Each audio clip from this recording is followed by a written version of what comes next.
លើកទី3ហើយអូសោមវាវែងកោះកងពោធិ៍សាត់នេះតែកាំងពីផ្លូវទឹកចូលធ្វើបានប្រហែលភាគរយ10-20%តែមួយឆ្នាំមកម្ដង2024ម្ដង2023ក៏មកនិង2025ក៏មកដែរទេសចរនេះផ្លូវស្ពានអត់ទាន់មែនតភ្ជាប់ឥឡូវតភ្ជាប់ហើយ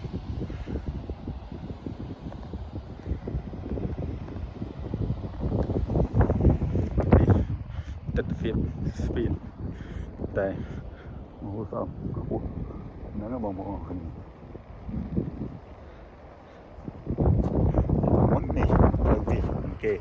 ទៅចោះហ្នឹងវាលអើយវាលវែងជិះសុខខាត់មែន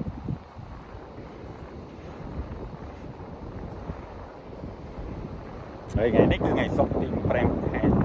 ក្នុងឆ្នាំ2025ហើយខាងខ្ញុំគឺជាខាងក្រុមហ៊ុនពពងសម្ភារៈទេសនី TG General Electric យើងពពងទៅលើខ្សែភ្លើងពូ free តែ digital កថាកថាបកដែនហើយនឹង buffet ជាគៀង crystal មកបងខ្សែភ្លើងរបស់ខាងខ្ញុំគឺមាន crystal របស់ Singapore តើមាន laser មាន tone មាន ribbon តែជាច្រើនអតិថិជនគឺគាត់ប្រើ crystal ហើយ free កថាមាន AGT មាន premium អីចឹងណាបងប្អូនហើយជាទូទៅពីសំតែណាខ្ញុំពពងជាសេពជិះមកតំបន់នេះបងប្អូនណាហើយធម្មជាតិពិតជាស្រស់ស្អាតមែនខៀវស្រងាត់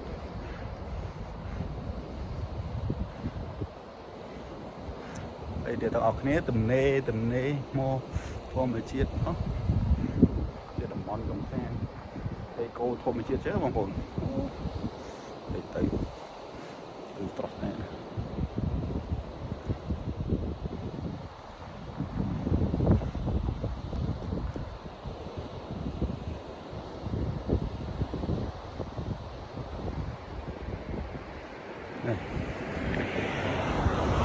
ទីនេះបើសិនជាមានលក្ខណៈ resort អីចឹង